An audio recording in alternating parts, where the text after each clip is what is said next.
Hello students, कैसे आप सब। मैं उम्मीद करती हूँ कि आप सब ठीक होंगे। जैसा कि मैंने आपसे कहा था कि मैं आपको नेक्स्ट लेक्चर से इलेक्ट्रोकेमिस्ट्री की क्लासेस दूंगी, तो आज मैंने जैसा बोला था मैं वैसा ही करने वाली हूँ। आज से मैं आपको इलेक्ट्रोकेमिस्ट्री चैप्टर बताने वाली हूँ। इलेक्ट्रोकेमिस्ट्री चैप्टर बहुत ही ज़्यादा मार्क्स कैरी करता है। ये पूरे 9 मार्क्स का आता है पूरी केमिस्ट्री में से। आपके एग्ज़ाम में 9 मार्क्स की वेटेज होने वाली है। तो मैं यहीं से आपको स्टार्ट करती हूँ टॉपिक इलेक्ट्रोकेमिस्ट्री। इलेक्ट्रोकेमिस्ट्री क्या है ये हम पहले जान लेते हैं। It is the branch of chemistry which deals with the conversion of energy from electrical to chemical and from chemical to electrical. इसे हम इलेक्ट्रोकेमिस्ट्री कहते हैं। उसके बाद हम कुछ पॉइंट्स जान लेंगे, मतलब कुछ बातें जो हमें पता होनी चाहिए इलेक्ट्रोकेमिस्ट्री में। सबसे पहले हमारे पास आता है कि जब हम इलेक्ट्रिक से केमिकल में, मैंने जैसा कि आपको कहा ये कन्वर्जन है इलेक्ट्रिकल से केमिकल एनर्जी में और एनर्जी केमिकल से इलेक्ट्रिकल एनर्जी में। तो जो इलेक्ट्रिकल से केमिकल एनर्जी में कन्वर्जन होता है उसे हम कहते हैं इलेक्ट्रोलाइटिक प्रोसेस। वो होता है electrolytic process and it is completely non spontaneous. Non spontaneous वो रिएक्शंस होती है जिन्हें इनिशिएशन की रिक्वायरमेंट होती है, वो अपने आप इनिशिएट नहीं होते। दूसरा आता है जब हम केमिकल से इलेक्ट्रिकल, जब हम उल्टा कन्वर्जन करते हैं एनर्जी का, तो वो होता है, वो कहलाता है हमारा इलेक्ट्रोकेमिकल प्रोसेस, जो कि पूरी तरीके से स्पॉन्टेनियस होता है, जिसे which does not require any initiation. तो ये था हमारा कन्वर्जन पार्ट। उसके बाद हम करते हैं रिडॉक्स रिएक्शन। ये कुछ टर्म्स है जो आपको इलेक्ट्रोकेमिस्ट्री पढ़ने के लिए चाहिए होगी, इसको आपको जानना ज़रूरी है। रिडॉक्स रिएक्शन, जैसे कि आपको नाम से ही समझ में आ रहा है, रिडॉक्स रिएक्शन कुछ वर्ड्स को, कुछ लेटर्स, मतलब कुछ लेटर्स को मिला के, जैसे RE जो पार्ट है वो रिडक्शन के लिए, RED जो पार्ट है वो रिडक्शन के लिए, और OX पार्ट ऑक्सीडेशन के लिए हम कहते हैं। तो क्या हो गया इसमें, इस रिएक्शन से हमें ये पता चलता है रिडॉक्स रिएक्शन में ऑक्सीडेशन भी होता है और रिडक्शन भी होता है। जैसे कि आपको पता है ऑक्सीडेशन आपने 10th क्लास में भी पढ़ा है। ऑक्सीडेशन का मतलब होता है लॉस ऑफ इलेक्ट्रॉन। तो जिस कैथोड, जिस रॉड पर हमारी ऑक्सीडेशन होती है उसे वहाँ पर लॉस ऑफ इलेक्ट्रॉन होता है, और वहाँ पर रिएक्शन जो होती है वो ऑक्सीडेशन हाफ रिएक्शन होती है। उसके बाद रिडक्शन। रिडक्शन आपको पता ही है, रिडक्शन होता है गेन ऑफ इलेक्ट्रॉन। जब इलेक्ट्रॉन गेन होता है तब क्या होती है, वहाँ पर रिडक्शन हाफ रिएक्शन होती है। ऑक्सीडेशन हमेशा एनोड पे होता है। दो रॉड होती है हमारे पास, एक होती है एनोड और एक होती है कैथोड। रिडक्शन हमेशा कैथोड पर होता है। अब एक छोटा सा एग्जांपल आपको समझाने के लिए कि ऑक्सीडेशन हाफ रिएक्शन कैसे, जैसे आपके पास सिंपली आप कॉमन एग्जांपल ले लो NaCl का। तो NaCl में हमारा जो Na है, Na क्या करता है, ये लॉस ऑफ इलेक्ट्रॉन करता है। लॉस ऑफ इलेक्ट्रॉन मतलब इसने क्या किया, Na पॉजिटिव चार्ज बना लिया और इलेक्ट्रॉन यहाँ से लॉस कर दिया, तो ये यहाँ पर हो गई ऑक्सीडेशन। फिर आ गया हमारे पास रिडक्शन हाफ रिएक्शन। रिडक्शन में गेन ऑफ इलेक्ट्रॉन, तो जो Cl वाला पार्ट है वो क्या करता है, इलेक्ट्रॉन गेन करता है और नेगेटिव पार्ट कैरी करता है। जब आप इन दोनों रिएक्शंस को आपस में ऐड करोगे तो आपके पास मिलेगा NaCl tends to Na positive plus Cl negative, जो कि आपको इक्वेशन पता ही होती है, क्योंकि यहाँ से इलेक्ट्रॉन इलेक्ट्रॉन क्या हो जाएंगे, कैंसिल हो जाएंगे दोनों तरफ। तो ये रिडॉक्स रिएक्शन था। उसके बाद इलेक्ट्रोलाइट और नॉन इलेक्ट्रोलाइट, ये भी कुछ टर्म्स हैं। इलेक्ट्रोलाइट कोई भी चीज़ अगर आपको कंडक्टर करनी है, मतलब आपको किसी में इलेक्ट्रिसिटी कंडक्ट कराने के लिए किसी को बनाना है, तो हम क्या करते हैं, मान लो आपके पास कोई भी वाटर होता है तो वो ऐसे इलेक्ट्रिसिटी कंडक्ट नहीं करता, हम उसमें पहले इलेक्ट्रोलाइट डालेंगे तब वो क्या करेगा, इलेक्ट्रिसिटी कंडक्ट करेगा। जैसे आप इलेक्ट्रोलाइट, कॉमन एग्जाम्पल ले लिया हमने NaCl का। NaCl जो है वो स्ट्रॉन्ग इलेक्ट्रोलाइट में काउंट होता है। हमने NaCl डाला तो उसके बाद जब वाटर क्या करने लग जाएगा, इलेक्ट्रिसिटी कंडक्ट करने लग जाएगा। तो स्ट्रॉन्ग और वीक भी एक छोटा सा टर्म हो गया। स्ट्रॉन्ग जो आसानी से इलेक्ट्रिसिटी कंडक्ट कर ले, और वीक जो बहुत टाइम लेता है इलेक्ट्रिसिटी कंडक्ट कराने के लिए।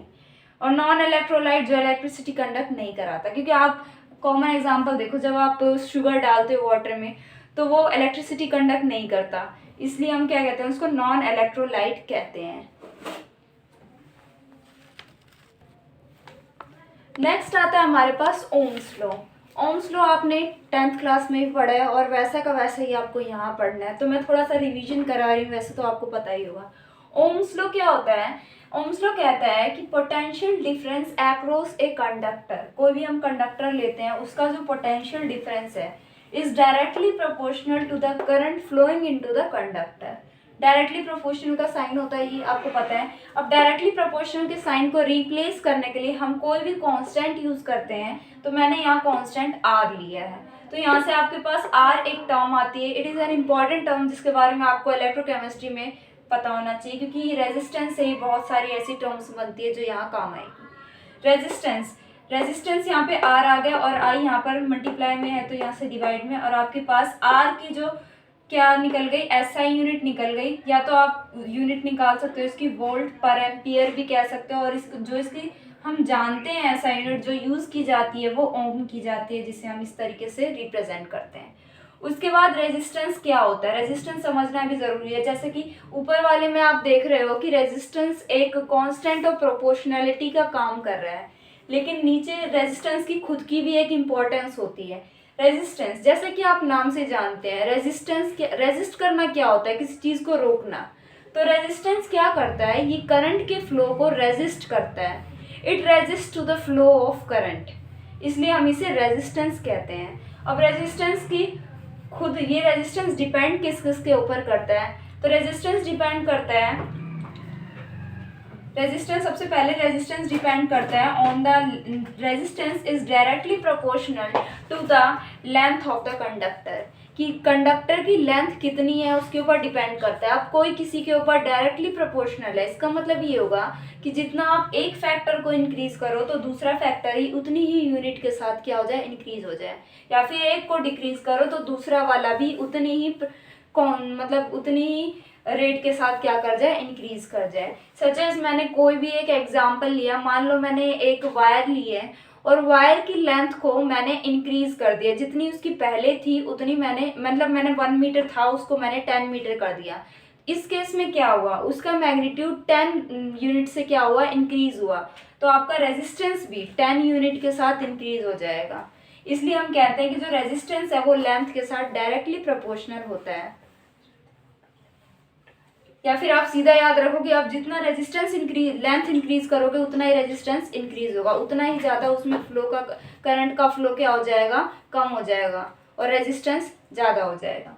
सेकंड हमारे पास आता है जो रेजिस्टेंस है वो इनवर्सली प्रोपोर्शनल होता है, किसके, एरिया के, A for area of the conductor, कि अगर हम किसी कंडक्टर के एरिया को किसी कंडक्टर के एरिया को अगर मैंने इंक्रीज कर दिया तो ऐसा नहीं है कि वो रेजिस्टेंस भी इंक्रीज होगा, नहीं, यहाँ पर इनवर्सली प्रोपोर्शनल है। इनवर्सली का मतलब हुआ कि अगर एक फैक्टर आपका इंक्रीज हो रहा है तो दूसरा फैक्टर आपका डिक्रीज होगा।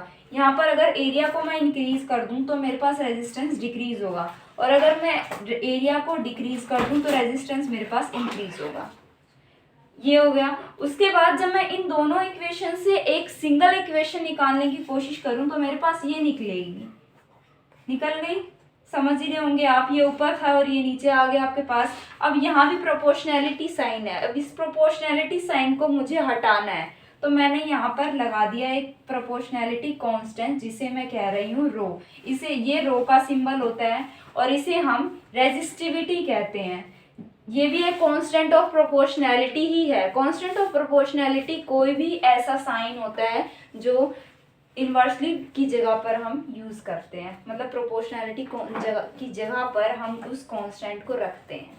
तो हमारे पास कांस्टेंट क्या है, रो क्या होता है, रेजिस्टिविटी। अब ये रेजिस्टिविटी क्या होता है, रेजिस्टिविटी को आप कैसे एक्सप्लेन करोगे, जब भी आपको रेजिस्टिविटी कोई भी कांस्टेंट एक्सप्लेन करना है, यहाँ से मैं बता रही हूँ, अगर आपको इसको एक्सप्लेन करना है तो क्या करो कि यहाँ पर एरिया जो है हम मान लेते हैं किसी कंडक्टर का एरिया क्या है, मेरे पास 1 सेंटीमीटर स्क्वायर है, मैं सेंटीमीटर में ही नाप रही हूँ उसकी लेंथ को और एरिया को। तो मैंने एरिया को लिया 1 सेंटीमीटर स्क्वायर और लेंथ को मैंने लिया 1 सेंटीमीटर। तो आप क्या देख रहे हो, आप इस इक्वेशन से ही एक डेफिनेशन बना सकते हो। डेफिनेशन हमारी ये हुई, resistivity of a conductor is the resistance of that conductor when it has the length 1 centimetre and area 1 centimetre square. तो ये हमारा हो जाता है रेजिस्टिविटी। रेजिस्टिविटी की यूनिट होती है ओम मीटर। ओम मीटर कैसे होती है, यहाँ पे मैंने सेंटीमीटर लिया है तो मैं इसकी यूनिट भी सेंटीमीटर में ही लिख देती हूँ। कैसे, आर की क्या होती है, रो ओम होती है, तो आर की हो जाएगी ओम। यहाँ पर 2 सेंटीमीटर है, यहाँ 1 है। आपको पता है जब पावर में होती है और डिवाइड में होती है तो ऊपर जाके माइनस हो जाती है, तो 2 यहाँ पर है, 1 यहाँ पर है, 1 कैंसिल हो जाएगी, 1 बचेगी। तो हमारे पास क्या है, ओम सेंटीमीटर, इसकी क्या हो जाएगी यूनिट। अगर उस कंडक्टर की जो लेंथ है या फिर एरिया है वो मैंने मीटर में वो करी है, मेजर करी है, तो मैं उसको यहाँ पर ओम मीटर लिख दूंगी। फिर आता है हमारे पास एक और टॉपिक निकल के आता है यहाँ से, कंडक्टेंस। यहाँ से आपका मेन टॉपिक शुरू होगा, लेकिन ये सब जानना भी ज़रूरी होता है। क्वेश्चन इनमें से भी ज़रूर फ्रेम होते ही हैं कि क्या किसके ऊपर इफेक्ट होता है। कंडक्टेंस, कंडक्टेंस को आप ऐसे कर सकते हो, यहाँ पर भी टेंस आ रहा है और यहाँ पर भी टेंस आ रहा है, तो आप इसको कर लो कि conductance is the reciprocal of resistance. Conductance क्या होता है, रेजिस्टेंस का रेसिप्रोकल। लेकिन कंडक्टेंस की अपनी भी एक डेफिनेशन होती है, और वो डेफिनेशन ये होती है, कंडक्टेंस किसी भी क्या बोलते हैं हम कि कोई भी हमने सॉल्यूशन लिया है और उसमें हमने जो इलेक्ट्रोलाइट डाला है वो किस तरीके से इलेक्ट्रिसिटी को कंडक्ट कर रहा है, वो होता है हमारा conductance. The rate at which the electrolyte conduct electric current in A solution, उसे हम कहते हैं कंडक्टेंस, या फिर कंडक्टिविटी को भी हम, दोनों की डेफिनेशन एक ही तरीके से निकल के आती है। कंडक्टेंस होता है रेजिस्टेंस का रेसिप्रोकल, इसलिए मैंने इसे 1/R लिखा है। आर आपको पता है इसकी यूनिट क्या होती है, और कंडक्टेंस को हम रिप्रेजेंट करते हैं जी से। आर की यूनिट होती है ओम, तो मैंने इसको ओम इनवर्स लिखा। और ओम इनवर्स को आप 2 और नाम दे सकते हो, या तो आप साइमन कह दो या फिर मो कह दो, दोनों एक ही चीज़ होती है। उसके बाद कंडक्टिविटी, कंडक्टिविटी और रेजिस्टिविटी, इसमें भी टीवीटी और इसमें भी टीवीटी है, तो ये यहाँ से आप लर्न कर सकते हो कि conductivity is the reciprocal of resistivity, और हम रिप्रेजेंट करते हैं कंडक्टिविटी को विद कापा। कापा सिंबल होता है टू रिप्रेजेंट कंडक्टिविटी। अब यहाँ पर इसकी यूनिट निकालनी है, तो वैसे जैसे हमने कंडक्टेंस में किया, इसकी यूनिट क्या होती है, रो की ओम मीटर होती है, तो रेसिप्रोकल हो जाएगी ohm inverse metre inverse. Ohm inverse को मैंने ऊपर भी बताया, साइमन भी लिख सकते हैं और मो भी लिख सकते हैं, तो आप यहाँ पर लिख सकते हो साइमन इनवर्स, साइमन इनवर्स नहीं, ओम इनवर्स को मैंने बताया साइमन लिखते हैं, तो साइमन मीटर इनवर्स या फिर मो मीटर इनवर्स। ओके स्टूडेंट्स, तो आज का टॉपिक मैं यहीं ख़त्म कर रही हूँ। आगे मैं फिर से मिलूंगी दूसरी वीडियो में। Thank you.